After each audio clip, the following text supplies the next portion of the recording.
guys, welcome to my channel. So as promised, this is my first tutorial. Bear with me. And today's topic will be about candle making. So I'm just going to give you guys a bit of a backstory about myself before we get started. My name is Jasmine. I am the founder, owner, creator of everything at Bliss Naturals, and I've been doing this for about 5 years. That's making candles and everything else that I make now too. I started out around the time that the pandemic was starting to happen, a little bit before that actually. I was living in Miami at the time, and I worked in the nightlife industry, and they shut everything down. I mean, my business that I was in, it was very close contact.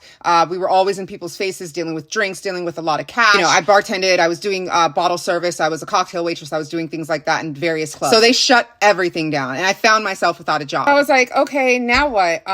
You know, because I had kids, I had my rent, I had a car, you know, I had all this responsibility on me. So I couldn't just I could have coasted for a while because I do save a lot of money. I spend a lot of money, but I do save a lot of money too. So I could have coasted for a while, but I didn't, because I always need to have money coming in. So I was like, what the heck am I going to do? So what I did was I jumped on the internet. I scoured YouTube. I scoured just the regular internet, and I was looking for something that I could do to keep me above float until all of this passed by. So I ended up on YouTube coming across videos about making hand sanitizers and face masks, and everyone was doing that back then. It was a big deal. So I was like, okay, well, I can do that too. But I quickly realized that I couldn't do it when I went out to go buy the supplies, like a sewing machine and all the cloth and everything, and the stores were empty. I couldn't do it at all. There was nothing there. So I scrapped that idea and went back to studying. I kept studying. I came across a video on how to make candles, and I was immediately obsessed. And I was like, wow, I can do that. That's what I'm doing. So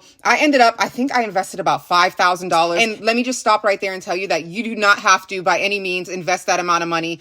I was doing things kind of backwards back then, and I did some backwards things for a while after that until I really got, you know, the information that I needed to, and the smarts and the wisdom of how to actually do things. So yeah, I put in about $5,000 into it. The company's name was Candle Baby. How I came up with the name was crazy. I think I got it from the movie Bridesmaids. She wanted to have a bakery in the movie, and she named it Cake Baby. Ended up failing, which should have been a hint for me not to name my company that, but I did it anyway because I thought it was clever or whatever. And yeah, long story short, it didn't work out. I invested the $5,000. I got the LLC. I got the name.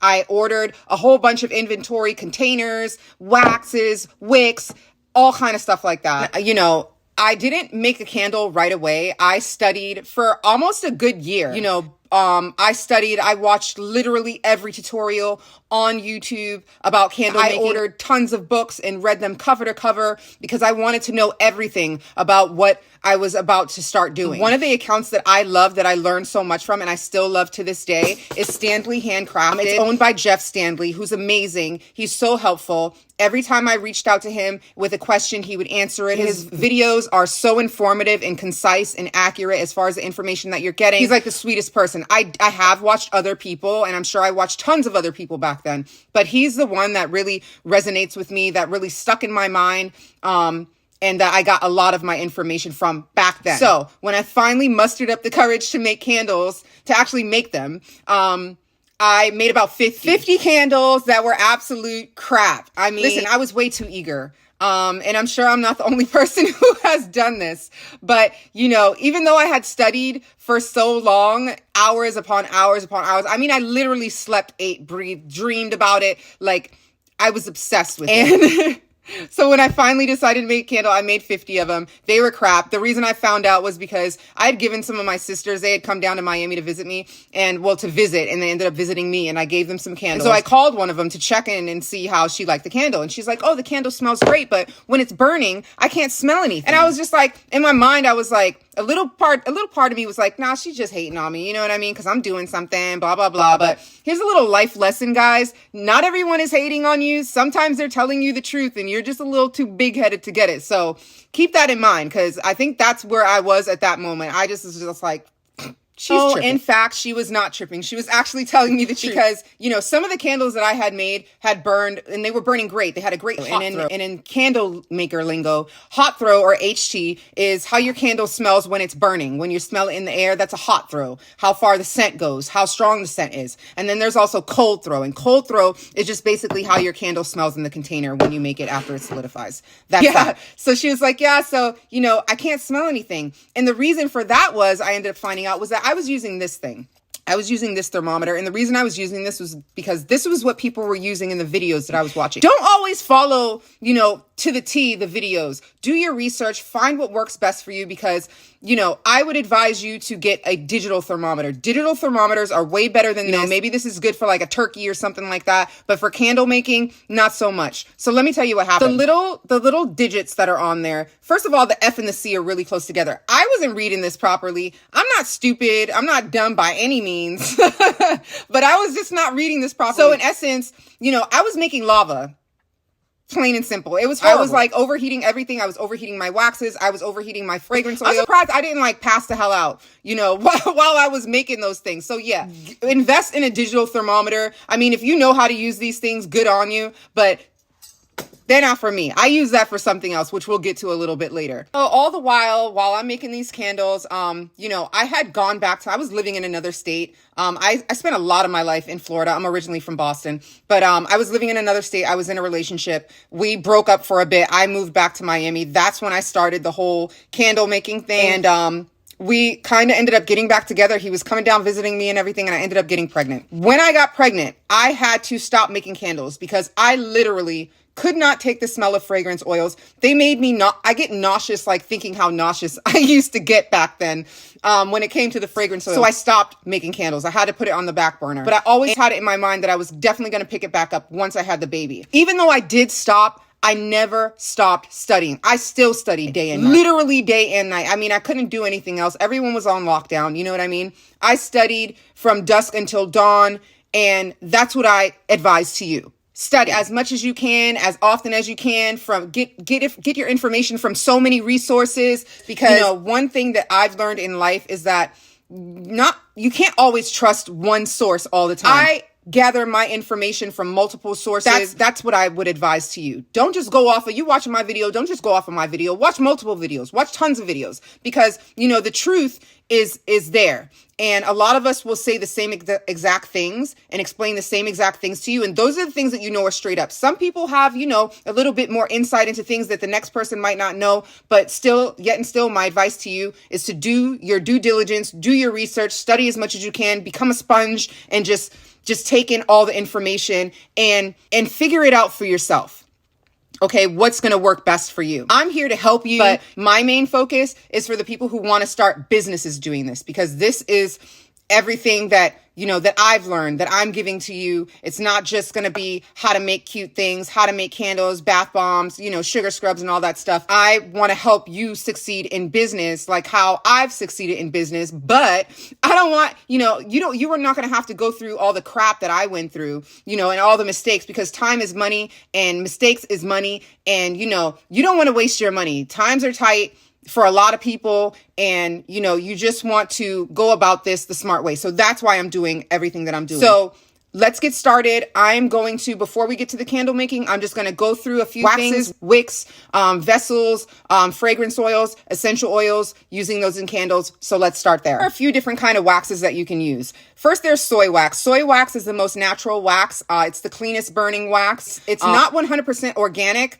but it is the cleanest burning wax. I was a bit scared to use soy in the beginning, just because I've heard of how tricky it is to get a good hot throw when you're using soy wax. I use it now, but I was a little, scared of using it back then when I first started. Then you have paraffin. I have never used like a 100% paraffin wax either, because in my studies, I learned that it's not really good for you to be breathing all that in. Like when I walk by the Yankee Candle store, I don't even know if it's still like a company. When I used to walk by that, I used to get sick to my stomach because of all the fragrances. But that's what's good about paraffin, is that it gives you an amazing cold throw and an amazing hot throw.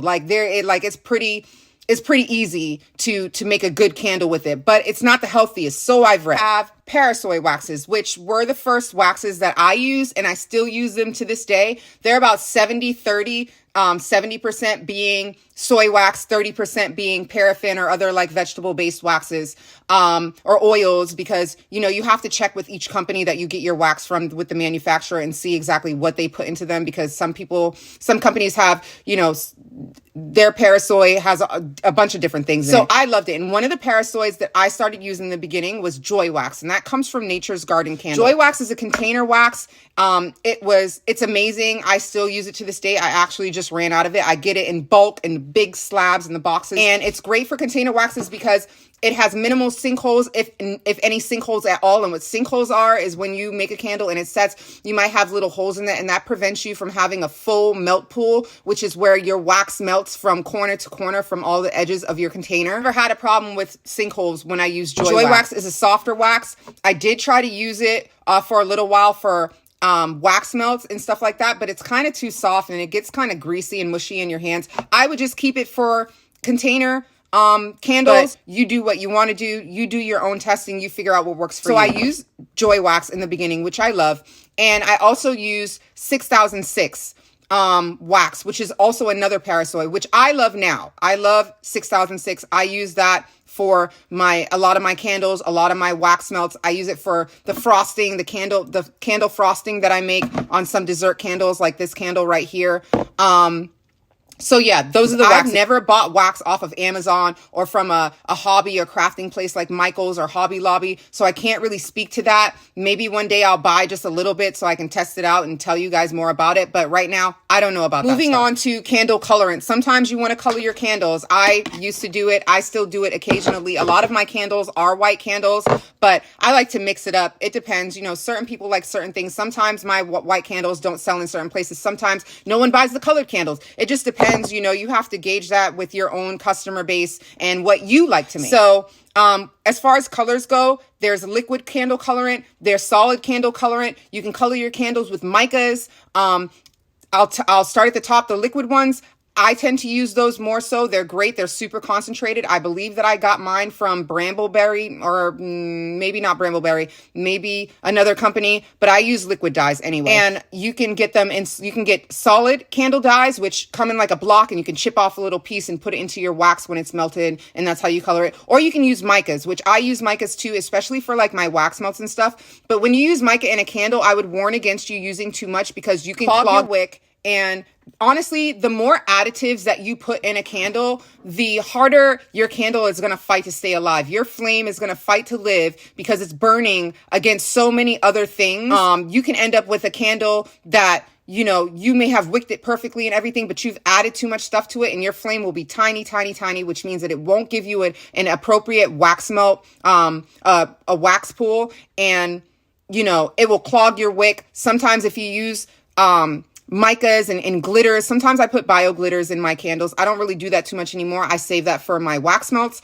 But, you know, certain things, putting too much stuff in your candle can clog your wick, period. So I would suggest to you to use the minimal amount of things in your candles. But like I said, do what works for you. Testing. Test everything that you want to do. Test it first before you sell it. Trust me on that. Let's move on to wicks. Let's start there first. So there are many different kind of wicks. There are CD wicks, there are HTP wicks, there are zinc core wicks, there are LX wicks, there are cotton wicks, there are ribbon wicks. I prefer CD wicks only because they go really well with the types of waxes that I use. So I tend to stick with those a lot, although I do use other ones at other times when I use other waxes in different containers. So as far as your wicks go, there's a site. It's called Lone Star Candle. And we're going to talk about them a little bit more a little later because I do love their fragrances as well. Lone Star Candle has a wick guide, and I swear by this wick guide. Other websites have wick guides of their own, like Candle Science has one, I believe, but it didn't work out for me all the time like it was supposed to. Lone Star's wick guide has never let me down, not once. I suggest to you, go to LoneStarCandleSupply.com, whatever the name of their website is, go to their wick guide thing, download it, print it out, and keep it handy because it's the truth.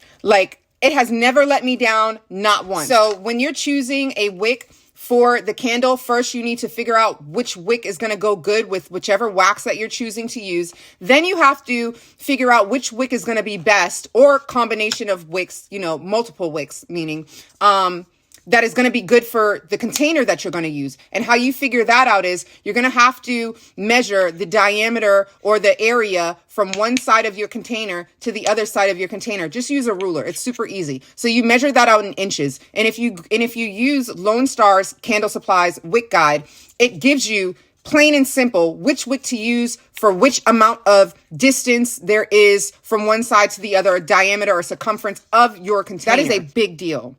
Okay? it's a big deal. Rewind this if you have to so that you can hear it all over again. You must use the right wick for the container. Think that you made a candle and it burned great and you can just use that wick, you know, in another candle that has a different FO, that has a different diameter or circumference or distance, you know, from one side to the other. It doesn't work that way. This is math. So, you know, when it comes to making candles, you do have to be pretty good at math to some degree. And it's also important if you want to do something with using, you know, double wicks or triple wicks, or sometimes people use, you know, way more wicks than that, depending on the size of their vessel. You're going to have to know math. You're going to have to know the distance from the edges, and you know, it's a whole thing. So again, study, do your due diligence and study. So there's also wood wicks. I don't use a lot of wood wicks. I might start using them more in the future, but there are like medium wicks and large wicks, and they have a different kind of way that you attach them to the bottom. They have like a wick stand type of thing. I have some wooden wicks. I just haven't used them yet, and I have the little piece. It's like a little metal piece that you put the wooden wick into so that it stands up in it, and then you attach it. So moving on to attaching wicks to vessels. There are a few ways that you can attach your wicks to different vessels. You can use wick stickers, which I didn't used to use at first just because I kind of heard in different videos that they weren't really stable enough for them. Sometimes your wicks can come detached from the vessel using them. I started using them and I've never had that problem. None of my wicks have ever come detached from using them in a candle and when it's burning. So then you can use, some people use hot glue guns to attach their wicks to their vessels. I would not suggest you do that, only because in my trial and error of trying to use those, it always detaches. Like hot glue just does not hold the wick down once you pour the wax in there to make the candle. It just doesn't work. And finally, it's a gasket maker, and it's for high temperature applications. So it can withstand up to about, I think like 650 to 900 degrees or something like that. So this will not come detached. It doesn't matter how hot your candle gets, okay? Your wick will not come detached from the candle. It will not float. And if your wick floats from one side of the container to the other, you know, depending on the type of vessel that you have, especially if you're using glass or something like that, it can heat up the side so much that it can cause your glass to explode. It's never happened to me, but I've seen like horror videos of people that has happened to. So you always want to make sure that your wick is super secure. Okay, so I would suggest to you either wick tabs from a reputable company that you know that they're really good, or using the red RTV. I still use the red RTV, but not that much because I tend to use a lot of glass containers and you can always see the red dot on the bottom. Now, you might not mind that. I do sometimes mind that, even though, you know, a lot of times you're supposed to, well, see, you can see one right there. And I didn't have a warning label on there, which is another thing that you need to invest in. Before you even make the candle, before you even pour the candle, when you pick out the vessel, put the warning sticker on there so that you don't forget, because you don't want to get sued if someone does an aggressive burn, which is more than 3 to 4 hours. I always suggest to people, I have it on my candle care cards when I send off an order. I would not suggest that you burn a candle for more than 3 to 4 hours. Anything more than that is an aggressive burn. People do it all the time. I've done it before, you know, before I started making candles and before I was informed about all that stuff. But yeah, as far as the red dot goes, you know, you can put your warning sticker right over it. People will never know. I just don't use it that much anymore. I find the wick stickers so much easier. Let's move on to fragrance oils. Now, when you're using fragrance oils, you must check with the manufacturer. There's a fragrance load. There's a percentage of fragrance oil that you're supposed to use for your candles. You're not really supposed to go back that. It's usually between 6 to 10%. You're not supposed to go past that, okay? A lot of nasty things can happen if you use too much fragrance oil in a candle. When your candle has set, you can get seepage of the fragrance oils out of there. It's just really nasty and messy. And trust me, just don't do it. Just avoid something bad happening, okay, as much as you can. Stick to the guidelines. I mean, if the fragrance is light, sometimes you can use a little bit more than what they suggest, but I would not advise you to do that. These people make this stuff. They know how to use it. They know what goes wrong when you use too much, which is why they tell you how much to use. So follow the guidelines, okay? Of my favorite fragrance oil companies are Nurture Soap, which I'm obsessed with their stuff right now. I am addicted. I'm addicted to Nurture Soap fragrances. They're high quality. All of these that I'm about to show you are high quality fragrance oils from reputable companies. So first there's Nurture Soap fragrance. Then there's, for those of you who like to buy on Amazon, I don't usually buy anything from my company on Amazon except for like vessels, different kind of glasses and containers and stuff. But this fragrance oil company, it's called P&J. They are so good. Anytime I've used any of their fragrances, this one was for apple pie. I think I use this for some wax melts. They're always like super good quality. They smell amazing. I definitely would suggest you to go buy them. Then there's Candle Science. Candle Science is a staple in the candle making world. Most candle makers know about them. I love their fragrances. Again, high quality. Just like Brambleberry, I have more Brambleberry fragrances than anyone's fragrances at this point. Brambleberry will always have, you know, my money. And there's Lone Star Candle. Not only do they have an amazing wick guide, they also have amazing fragrances. I've been buying fragrances from them since day one. I think I had, when I first started making candles, this company, they had the most of my money because I had the most of their fragrances. So then we have them and Nature's Garden Candle. Nature's Garden Candle, again, is another staple in the candle making, soap making, lotion making, cosmetics making. Their fragrances, everyone knows about them. Definitely go to them. That's also where you can get Joy Wax that I was telling you about. And then there is, so I didn't really initially buy fragrance from these people. It's called Fizz Fairy. Their company is in Canada. I was buying their biodegradable glitter and their mica and everything, and they sent me this as a sample. It was Hershey's chocolate. I'm obsessed with this, okay? I'm definitely going to be buying more of their fragrances when I get a chance. I'm trying to use up the fragrances I have now because I'm a fragrance junkie. I've always loved perfumes, lotions, body butter, stuff that smell good. I used to collect perfumes because I love perfume bottles, but I need to use some of my fragrance oils before I buy more. So with all that being said, I have tried to put a lot of information in a little bit of time because I know you guys want to get to the candle making. The last thing I'm going to touch on is test burning. I also learned this from Jeff Stanley from Stanley Handcrafted. What you want to do is the wickless test burning method. Okay, so you're going to take your vessel, whichever vessel it is, you're going to fill it up with your wax and your fragrance oil, whatever you're going to use. You're not going to put the wick in it. You're going to save the wick for later. After you're done and the wax has solidified, this is what I use my old thermometer for. You're going to punch a hole in this thing all the way down to the bottom. And my old thermometer is the right thickness so that a wick will fit in there perfectly with the hole that it makes. So you're going to fill this up with the wax and the fragrance. Then you're going to let it solidify. You're going to poke a hole in it all the way down to the bottom. And that is going to allow for you to put a different wick in there each time after you test burn it. So you put a wick in there, you let it burn for a little while, see how it works out for you. If it starts to mushroom or it's too smoky or the flame is dancing around too much, you'll easily be able to take that wick out, heat this up a little bit with your heat gun, let it solidify again, poke the hole back in it, put a new wick in it, in the same one, and try it all over again, okay? That's the easiest way. It's the most cost-efficient way to test burn your candle. Okay, guys, now let's go to the workshop. Let's make this candle. So we're going to start off with my vessel. This is just a glass I got from Dollar Tree. I love Dollar Tree glasses because they're cheap and they have a whole bunch of varieties for me to choose from. This is my wax. It's IGI 6006, which is a Parasoy. I get it in bulk. I'm just cutting it up so that it melts evenly. I'm going to weigh out about 6 ounces, and then I'm going to use the double boiler method to melt my wax. Then I'm going to measure my vessel to figure out which kind of wick I need to use. I'm going to use a CD12 wick for this candle, along with my handy dandy wick tabs. And the next part that I'm going to show you is a little trick that I learned from Jeff Stanley from Stanley Handcrafted. You just take a pen, you take off the back, you take off the tip, and what this is going to do is make it easy for you to adhere your wick to the vessel, especially if it's deep. You just want to make sure you press it down really good. I got these bag clips from Dollar Tree as well. They hold your wick in place. You can do this before or after. It's just to keep it stable while you're pouring your wax in. Now my wax is melting. We're going to let it do its thing while we move along to the next part.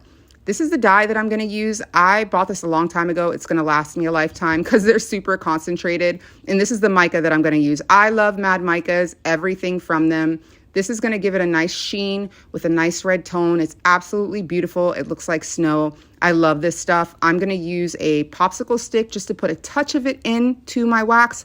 I don't usually color my waxes beforehand because I like to see what's going on before it melts. But since this is fairly clear, I'm just going to put it right in there while it's melting. This is my fragrance oil I'm using, Strawberry Guava from Candle Science. It smells amazing. This is crumble that I got from Heaven Scented Candles. And I mean, guys, you got to check this lady out. Her stuff is so bomb. The texture of it is amazing. I had 2 different colors in mind, but I don't know what I'm going to do yet. So I'm going to check on my wax again, and just, you see it's going. We're just going to let that do its thing. These are also some wax embeds that I got from Heaven Scented Candles, and they smell so good. I swear, go check her out. So my wax is melting down really, really nicely. It's almost done. I love the glitter in there. I'm going to take the temperature of it with my digital thermometer. And, you know, IGI 6006, you're supposed to melt it to about 185 degrees, but I melted it a little over. Pouring in my weighed out fragrance oil will cool it down to just the right temperature. Then I'm going to mix it up for about 2 minutes. You want to make sure that the fragrance oil binds with the wax. So mixing is a big part of it. I'm using the dye right now. Normally I would have put this on the back of a popsicle stick because I wanted a pink candle, but I'm doing everything one-handed. So I put a little bit too much and I think it's going to be too red, but that's fine. We can work around it. I love the way that micas look in wax. So you'll see me doing that a lot. So now I'm pouring it into the vessels, and I had enough to make 2 candles, although I ended up not making 2 candles because I didn't melt enough wax for the frosting, unfortunately, but that's okay. We're still going to work with it. So now, while this is solidifying, we're going to get to making the frosting. I weighed out exactly the same amount that I weighed out for the base, for the frosting. For the fragrance, I'm going to use Nature's Garden Candles Vanilla Bean. Just a touch because it's not a vanilla candle. I don't want it to smell like vanilla. This is the little sugar beads that I'm going to use to decorate it. My wax is melting down great right now, and we're just going to let it melt even more. So like I said, I'm only going to use a touch of the vanilla bean fragrance oil. So I'm going to use this pipette. I'm going to use about 2 of them because like I said, I don't want it to smell super, super vanilla-y. So yeah, I'm going to put that in there, and then, you know, it's back to mixing.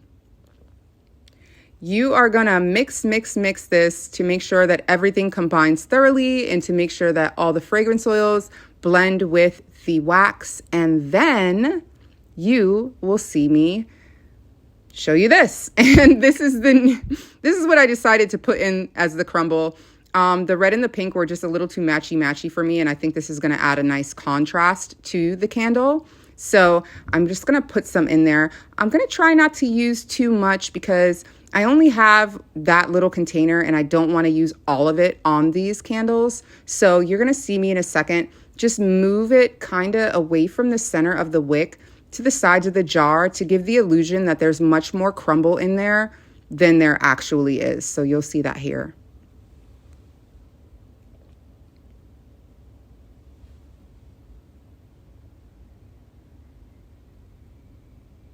So there I go, just building it up on the sides a bit to give it that illusion of, you know, more crumble than what is actually in there. And I'll start with my frosting right in the middle just to take up that negative space.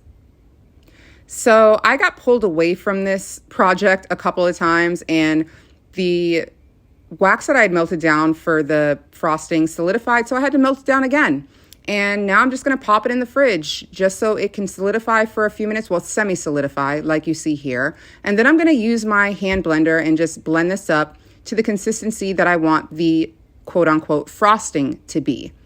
So I'm going to blend this for about, I'd say 2 to 3 minutes, and it's going to get really, really creamy. You can see it already changing as it's cooling while I'm blending it. And this is what it looks like. It looks like buttercream frosting. It's super fluffy and thick. And I'm looking for this texture right here. I want stiff peaks, like it's as if I was making a meringue for a pie. So then I am going to use my little spoon and start putting it into my piping bag for this project so that I can pipe it into the jars easily. I went back and forth on the type of tip that I was going to use. I have about 100 of them, so you know, I changed it a few times. I didn't like this one because it was kind of gloopy coming out and it was really small. I actually put the frosting in the candle off camera because, like I said, I'm doing everything one-handed. And so now it's time for sprinkles. This is going to make it look so good. These smell so good, by the way. So I'm sprinkling the little sugar beads on there. Try not to go overboard, as I usually do. I mean, if it wasn't with the sugar beads, it would be with glitter. Glitter is your friend. it's coming along so nice. It actually kind of looks real. So now I'm putting in the strawberry embeds, and again, you know, I need more, so I'm not going to use one. I'm going to use two, which actually I think it looks way better with two strawberries as opposed to one strawberry. But yet again, I'm not satisfied with this. It needs to be more appealing. It is cute though, right? So I'm going to use some gel wax. With the gel wax, I'm not going to do the double burner method, the double boiler method, I mean. I'm just going to melt it straight like that. Put some red dye in there because it's going to have this translucent, it's going to look like strawberry syrup, you know, when I put it over the candle. I love this stuff. So I'm trying to use a pipette here. It only kind of worked because the wax was too hot. So I ended up having to use a spoon, which is better to do the drizzle. Take my word for it. And here you go. It's looking so good. It looks delicious, really. But, you know, you can't eat this thing. And this is the finished product. I've curled the wick, as I tend to do now with my candles, and it looks amazing. So thank you so much for joining me in my first tutorial. I promise you I'm going to get better at this in the future, and I definitely will be making more videos, more in-depth videos, touching on the topics that I spoke about today, from like waxes to wicking to cure times. Like there's a bunch of things that I didn't even get a chance to talk about just because I didn't want to make, you know, a ridiculously long video, but I still wanted you to get more information than just me, you know, showing you how I make the candle. So I hope you enjoyed it. Thank you so much for joining me, and I hope to see you next time. I'll see you there. Take care.